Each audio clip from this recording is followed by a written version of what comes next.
ಆರ್ಥಿಕ ಶುಭಾಶಯಗಳು. ಈ ದಿನ ನಾವು ಸ್ವಾತಂತ್ರ್ಯಕ್ಕೋಸ್ಕರ ಹೋರಾಟ ಮಾಡಿರೋರು ಸ್ವಾತಂತ್ರ್ಯ ಹೋರಾಟಗಾರರನ್ನು ನೆನೆಸ್ಕೋತೀವಿ. ಮೊದಲನೇದಾಗಿ ಮಹಾತ್ಮ ಗಾಂಧಿ, ಡಾಕ್ಟರ್ BR ಅಂಬೇಡ್ಕರ್, ಸುಭಾಷ್ ಚಂದ್ರ ಬೋಸ್, ತಾಂತ್ಯಾ ಟೋಪೆ ಮತ್ತು ಹಲವಾರು ಹೆಸರುಗಳು ನಮ್ಮ ತಲೆಯಲ್ಲಿ ನೆನಪಾಗಿ ಬರ್ತಾರೆ. ಅದೇ ರೀತಿ ನಮ್ಮ ನಂಜನಗೂಡು ತಾಲೂಕಿನ ತಗಡೂರು ರಾಮಚಂದ್ರ ರಾವ್ ಅವರು ಒಬ್ಬರು ಹೋರಾಟಗಾರರು ಇದ್ದರು. ಅವ್ರ ಸಮಯದಲ್ಲಿ ಮಹಾತ್ಮ ಗಾಂಧಿಯವರು ಬದನ್ವಾಳು ಮತ್ತು ತಗಡೂರಿಗೆ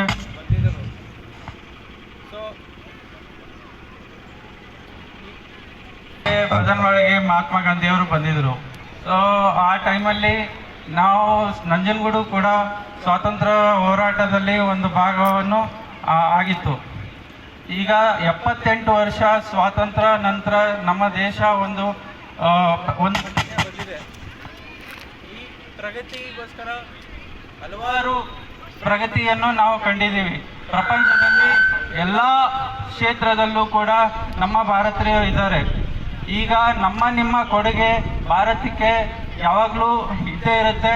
ಸೊ ಈ ಕೊಡುಗೆಯಲ್ಲಿ ಕೆಲವೊಂದು ಅಂಶಗಳು ನೀವು ನೆನಪಿಟ್ಕೋಬೇಕಾಗತ್ತೆ. ಮೂಲಭೂತ ಕರ್ತವ್ಯ 11 ಕರ್ತವ್ಯಗಳು ಇದ್ದಾವೆ. ಅದರಲ್ಲಿ ಪರಿಸರ ರಕ್ಷಣೆ ಆಗಲಿ ಅಥವಾ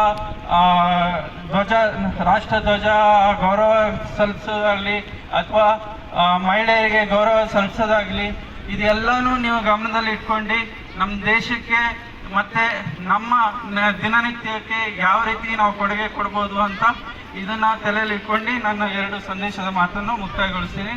ಜೈ ಹಿಂದ್. ನಂಜನಗೂಡು ಗಿರಿಜನ್ ಶಾಲೆಯ ಬ್ಯಾಂಡ್ ವಾದನದ ತಂಡ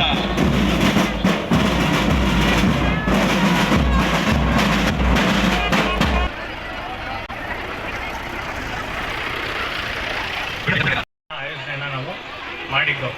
ಅದೇ ರೀತಿ ನಮ್ಮ ರಾಜ್ಯ ಸರ್ಕಾರ ಮಾನ್ಯ ಮುಖ್ಯಮಂತ್ರಿಗಳು ಸಿದ್ದರಾಮಯ್ಯ ಸರ್ಕಾರದಲ್ಲಿ ಕಳೆದ ಬಜೆಟ್ನಲ್ಲಿ ಬದನಾವಣೆಯಲ್ಲಿ ಇರುವಂತಹ ಏನು ಖಾದಿ ಸೆಂಟರ್ ಇದೆ ಅದನ್ನು ಅಭಿವೃದ್ಧಿಗೊಳಿಸ್ಕೊಡ್ಲಿಕ್ಕೆ, ಹಾಗೆ ಅಲ್ಲಿ ಇರುವಂತಹ ಏನು ನಮಗೆ ಏರಿಯಾ ಇದೆ ಅಲ್ಲಿ ಇರುವಂತಹ ನಮ್ಮ ಎಕ್ಸ್ಟೆಂಟ್ ಏನಿದೆ ಲ್ಯಾಂಡು ಅದನ್ನು ಸಂಪೂರ್ಣವಾಗಿ ಡೆವಲಪ್ ಮಾಡಲಿಕ್ಕೆ ಅಭಿವೃದ್ಧಿಗೊಳಿಸೋದಕ್ಕೆ ಈಗಾಗಲೇ ಬಜೆಟ್ನಲ್ಲಿ ಕೂಡ ಪ್ರಸ್ತಾವನೆಯನ್ನು ಮಾಡಲಾಗಿದೆ. ಅದಕ್ಕೆ ಪೂರಕವಾಗಿ ಇದೇ ಜುಲೈ 18ನೇ ತಾರೀಕು 18/7/2024 ರಾಜ್ಯ ಸರ್ಕಾರದಿಂದ ಒಂದು ಆದೇಶ ಬರ್ತದೆ. ಏನು ಒಂದು ನಮ್ಮ ಖಾದಿ ಸೆಂಟರ್ ಇದೆ ಬದನಾವಣೆಯಲ್ಲಿ, ಅದನ್ನು ಯಾವ ರೀತಿ ಅಭಿವೃದ್ಧಿನ ಮಾಡಬೇಕು, ಯಾವ ರೀತಿ ಅದೊಂದು ರೆವಿನ್ಯೂ ಜನರೇಷನ್ ಸೆಂಟರ್ ಆಗಿ ಅದನ್ನು ರೂಪಿಸ್ಬೋದು, ಯಾವ ರೀತಿ ಹಿಸ್ಟಾರಿಕಲ್ ಸಿಗ್ನಿಫಿಕೆನ್ಸ್ ಅನ್ನು ಹೇಳಲಿಕ್ಕೆ ಒಂದು ಟೂರಿಸಂ ಸೆಂಟರ್ ಆಗಿ ಯಾವ ರೀತಿ ರೂಪಿಸ್ಬೋದು ಅನ್ನೋ ನಿಟ್ಟಿನಲ್ಲಿ ಒಂದು ಅನುಷ್ಠಾನ ಸಮಿತಿಯನ್ನು ರಚಿಸಿ ಆ ಒಂದು ಸಮಿತಿ ಆ ವರದಿಯನ್ನು ಸರ್ಕಾರಕ್ಕೆ ನೀಡಬೇಕು ಅಂತ ಈಗಾಗಲೇ ಆದೇಶವನ್ನು ಕೂಡ ನೀಡಿರುವಂಥದ್ದು. ಆದ್ದರಿಂದ ಇವತ್ತಿನ ದಿವಸ ಈ ವೇದಿಕೆ ಮುಖಾಂತರ ನಾವು ತಿಳಿಸ್ಲಿಕ್ಕೆ ಬಯಸ್ತೇವೆ, ಏನು ನಮ್ಮ ನಂಜನಗೂಡಿಗೂ ಸ್ವಾತಂತ್ರ್ಯ ಹೋರಾಟಕ್ಕೂ ಇರುವಂತಹ ಸಂಬಂಧವನ್ನು ನಾವು ಇಡೀ ದೇಶಕ್ಕೆ ಇಡೀ ವಿಶ್ವಕ್ಕೆ ಸಾರುವಂತಹ ಕೆಲಸವನ್ನು ನಾವು ಮಾಡ್ತೇವೆ.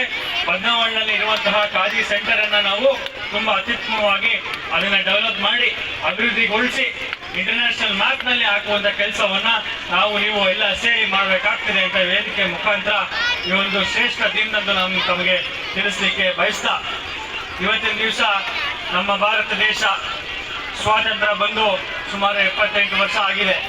78 ವರ್ಷದಲ್ಲಿ ನಮ್ಮ ಭಾರತ ದೇಶ ಅತಿ ಹೆಚ್ಚು ಅಭಿವೃದ್ಧಿಯನ್ನು ಕಂಡಿರೋದನ್ನ ತಾವೆಲ್ಲರೂ ಕೂಡ ನೋಡ್ತಾ ಇದ್ದೀರಾ.